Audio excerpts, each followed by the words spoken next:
ಅಸ್ಸಾಂನಲ್ಲಿ ಮುಸ್ಲಿಂ ಕುಟುಂಬಗಳನ್ನ ಗುರಿ ಮಾಡ್ತಾ ಇರೋದು ಯಾಕೆ? ಅಸ್ಸಾಂ ಸರ್ಕಾರ ಮುಸ್ಲಿಂ ಮನೆಗಳನ್ನ ಉರುಳಿಸ್ತಾ ಇರೋದಕ್ಕೆ ಕಾರಣ ಏನು? ಅಸ್ಸಾಂ ಸರ್ಕಾರಕ್ಕೆ ಮುಸ್ಲಿಮರ ಮೇಲೆ ಯಾಕಿಷ್ಟು ದ್ವೇಷ ಇದೆ? ನಮಸ್ಕಾರ. ಇತ್ತೀಚಿನ ವರ್ಷಗಳಲ್ಲಿ ವಿಶೇಷವಾಗಿ 2025ರಲ್ಲಿ ಅಸ್ಸಾಂ ಸರ್ಕಾರ ಅಕ್ರಮ ಒತ್ತುವರಿ ತೆರವು ಕಾರ್ಯಾಚರಣೆಯನ್ನು ನಡೆಸ್ತಾ ಇದೆ. ಈ ತೆರವು ಕಾರ್ಯಾಚರಣೆ ಇಡೀ ದೇಶದ ಗಮನವನ್ನು ಸೆಳೆದಿದೆ. ಈ ಒತ್ತುವರಿ ತೆರವು ಕಾರ್ಯಾಚರಣೆಗೆ ಗೋಲ್ಪಾರ, ಥುಬ್ರಿ, ನಲ್ಬಾರಿ ಮತ್ತು ಮೋರಿಗಾಂವ್ನಂತಹ ಜಿಲ್ಲೆಗಳಲ್ಲಿ ನಡೀತಾ ಇದೆ. ಬಹುತೇಕ ಬಂಗಾಳಿ ಮೂಲದ ಮುಸ್ಲಿಂ ಕುಟುಂಬಗಳ ಮನೆಗಳನ್ನ ಗುರಿಯಾಗಿಸಿದಾವೆ. ಈ ಒತ್ತುವರಿ ತೆರವನ್ನ ಅಸ್ಸಾಂ ಸರ್ಕಾರ ಸಮರ್ಥನೆ ಮಾಡಿಕೊಂಡಿದೆ. ಅಷ್ಟೇ ಅಲ್ಲದೆ ರಾಜ್ಯದಾದ್ಯಂತ ಎಲ್ಲ ಸಮುದಾಯಗಳ ಜನರು ಸರ್ಕಾರಿ ಭೂಮಿ ಹಾಗೂ ಅರಣ್ಯ ಪ್ರದೇಶಗಳನ್ನು ಒತ್ತುವರಿ ಮಾಡಿಕೊಂಡಿದ್ದಾರೆ. ಸರ್ಕಾರದ ಕಂದಾಯ ಭೂಮಿ, ಗೋಮಾಳ ಹಾಗೂ ಅರಣ್ಯ ಪ್ರದೇಶಗಳಲ್ಲಿ ನಡೆದಿರೋ ಒತ್ತುವರಿಯನ್ನ ತೆರವುಗೊಳಿಸುವ ಪ್ರಕ್ರಿಯೆ ಜಾರಿಯಲ್ಲಿದೆ ಅಂತ ಸರ್ಕಾರ ಹೇಳ್ಕೊಂಡಿದೆ.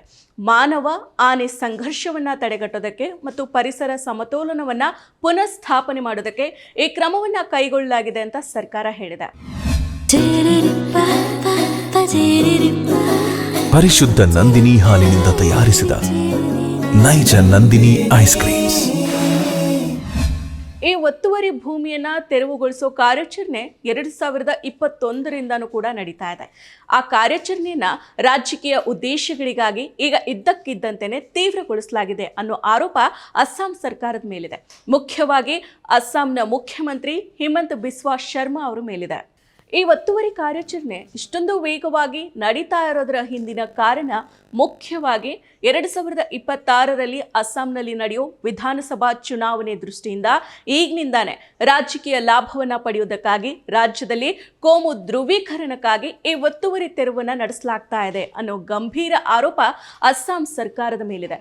ಮನುಷ್ಯ ಹಾಗೂ ವನ್ಯ ಮೃಗಗಳ ನಡುವಣ ಸಂಘರ್ಷವನ್ನ ಕಡಿಮೆ ಮಾಡೋದಕ್ಕೆ ಸಹಕಾರಿಯಾಗುವಂತೆ ಒತ್ತುವರಿಯನ್ನು ತೆರವುಗೊಳಿಸೋದಕ್ಕೆ ಗುವಾಹಟಿ ಹೈಕೋರ್ಟ್ ನೀಡಿರೋ ನಿರ್ದೇಶನದ ಮೇರೆಗೆ ತೆರವು ಕಾರ್ಯಾಚರಣೆ ನಡೀತಾ ಇದೆ ಅಂತ ಹೇಳಲಾಗಿದೆ. 2021ರಿಂದನೂ ಈ ಒತ್ತುವರಿ ತೆರವು ಕಾರ್ಯಾಚರಣೆ ನಡೀತಾ ಇದೆ. ಆದರೆ ರಾಜಕೀಯ ಉದ್ದೇಶಗಳಿಗಾಗಿ ಈ ಕಾರ್ಯಾಚರಣೆ ಈಗ ಸಿಕ್ಕಾಪಟ್ಟೆ ವೇಗವನ್ನು ಪಡೆದುಕೊಂಡಿದೆ. ಹೌದು, ಈ ಕಾರ್ಯಾಚರಣೆ ಕೇವಲ ಒಂದು ಸಮುದಾಯವನ್ನ ಗುರಿ ಮಾಡಿಕೊಂಡು ನಡೀತಾ ಇದೆ. ಅಸ್ಸಾಂ ಸರ್ಕಾರ ಗೋಲಾಘಾಟ್ ಜಿಲ್ಲೆಯಲ್ಲಿ ದೊಡ್ಡ ಪ್ರಮಾಣದ ತೆರವು ಕಾರ್ಯಾಚರಣೆ ಆರಂಭ ಮಾಡಿತ್ತು. 1500ಕ್ಕೂ ಹೆಚ್ಚು ಬಂಗಾಳಿ ಮೂಲದ ಮುಸ್ಲಿಂ ಕುಟುಂಬಗಳನ್ನ ಗುರಿ ಮಾಡಿಕೊಂಡು ಈ ಕಾರ್ಯಾಚರಣೆಯನ್ನು ನಡೆಸಲಾಗ್ತಾ ಇದೆ. ಮುಸ್ಲಿಂ ಕುಟುಂಬಗಳು ವಾಸವಾಗಿರೋ 3600 ಎಕರೆಗಿಂತನೂ ಹೆಚ್ಚು ಭೂಮಿಯನ್ನ ಅರಣ್ಯ ಪ್ರದೇಶವನ್ನ ಸರ್ಕಾರ ವಾದ ಮಾಡ್ತಾ ಇದೆ. ಅದನ್ನ ಮುಸ್ಲಿಮರು ಒತ್ತುವರಿ ಮಾಡಿಕೊಂಡು ಮನೆಗಳನ್ನ ಕಟ್ಕೊಂಡಿದ್ದಾರೆ ಅಂತ ಆರೋಪ ಮಾಡಿದೆ.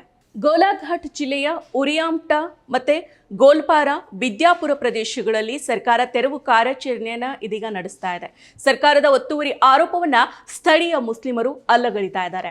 ಗೋಲ್ಪಾರದಲ್ಲಿ ನಡೀತಾ ಇರೋ ತೆರವು ಕಾರ್ಯಾಚರಣೆ ಹಿಂಸೆಗೆ ತಿರುಗಿಬಿಟ್ಟಿದೆ. ಸ್ಥಳೀಯ ನಿವಾಸಿಗಳು ಪ್ರತಿಭಟನೆಯನ್ನ ನಡೆಸ್ತಾ ಇದ್ದಾರೆ. ಪ್ರತಿಭಟನಾಕಾರರ ಮೇಲೆ ಕೆಲವು ನಿರ್ದಿಷ್ಟ ಪ್ರದೇಶಗಳು ಹಾಗೂ ಕುಟುಂಬಗಳನ್ನ ಗುರಿ ಮಾಡಿಕೊಂಡು ಅಸ್ಸಾಂನಲ್ಲಿ ಒತ್ತುವರಿ ತೆರವು ಕಾರ್ಯಾಚರಣೆ ನಡೀತಾ ಇದೆ.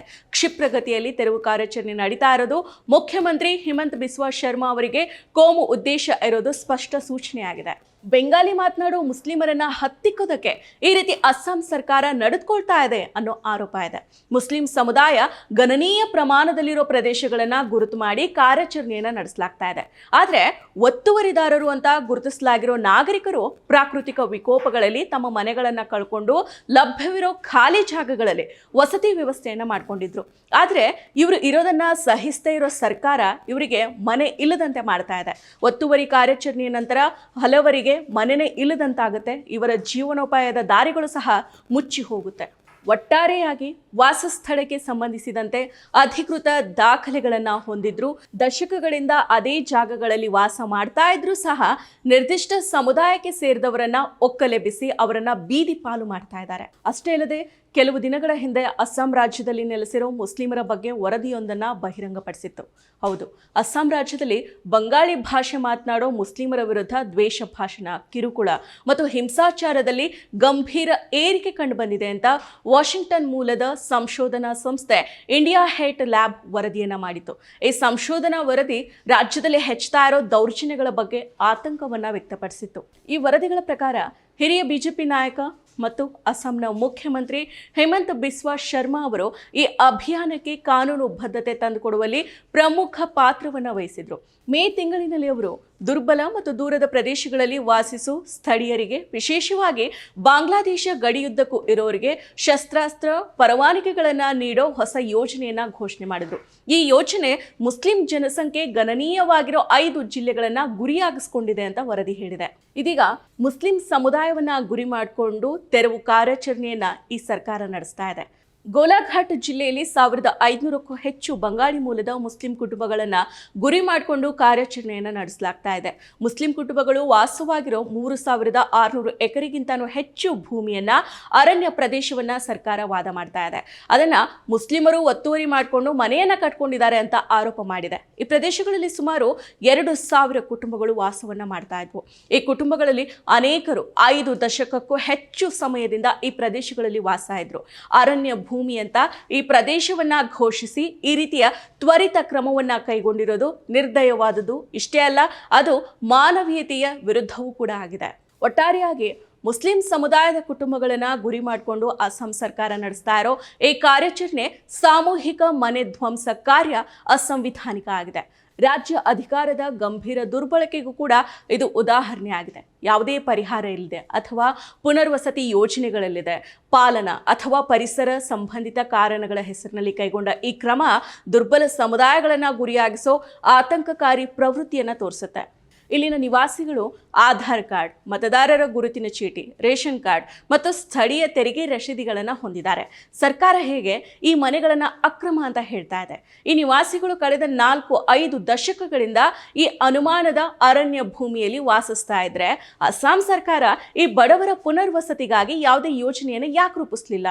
ಕೆಲವು ನಿರ್ದಿಷ್ಟ ಪ್ರದೇಶಗಳು ಹಾಗೂ ಕುಟುಂಬಗಳನ್ನು ಗುರಿಯಾಗಿಸ್ಕೊಂಡು ಕಾರ್ಯಾಚರಣೆಯನ್ನು ನಡೆಸ್ತಾ ಇರೋದು ಹಾಗೂ ಕ್ಷಿಪ್ರಗತಿಯಲ್ಲಿ ತೆರವು ಪ್ರಕ್ರಿಯೆ ನಡೀತಾ ಇರೋದು ಮುಖ್ಯಮಂತ್ರಿ ಹಿಮಂತ್ ಬಿಸ್ವಾ ಶರ್ಮಾ ಅವರಿಗೆ ಕೋಮು ಉದ್ದೇಶ ಇರೋದು ಸ್ಪಷ್ಟವಾಗಿ ಗೊತ್ತಾಗುತ್ತೆ. ಯಾವುದೇ ಸರ್ಕಾರಿ ಕಾರ್ಯಾಚರಣೆ ಅದೆಷ್ಟೇ ಆಡಳಿತಾತ್ಮಕ ಹಾಗೂ ಕಾನೂನುಬದ್ಧ ಆಗಿದ್ರೂ ಮಾನವೀಯ ಸ್ಪಂದನಗಳನ್ನು ಹೊಂದಿರೋದು ಅತ್ಯಗತ್ಯ. ಆದರೆ ಮಾನವೀಯ ಆಯಾಮ ಅಸ್ಸಾಂನಲ್ಲಿ ಇಲ್ವೇ ಇಲ್ವಾಗಿದೆ. ಮತ್ತೆ ಮತ್ತೆ ಸವಿಯಬೇಕೆನಿಸುವ ಮೃದುವಾದ ನಂದಿನಿ ಪನ್ನೀರ್.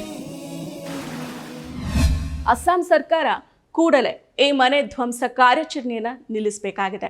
ಸಂತ್ರಸ್ತ ಕುಟುಂಬಗಳಿಗೆ ತಾತ್ಕಾಲಿಕ ಆಶ್ರಯ ಮತ್ತು ತುರ್ತು ಸಹಾಯವನ್ನು ನೀಡಲೇಬೇಕಾಗಿದೆ. ಪುನರ್ವಸತಿ ಅಥವಾ ಪರಿಹಾರದ ಸ್ಪಷ್ಟ ಮತ್ತು ಪಾರದರ್ಶಕ ಯೋಜನೆಯನ್ನು ನೀಡಲೇಬೇಕಾಗಿದೆ.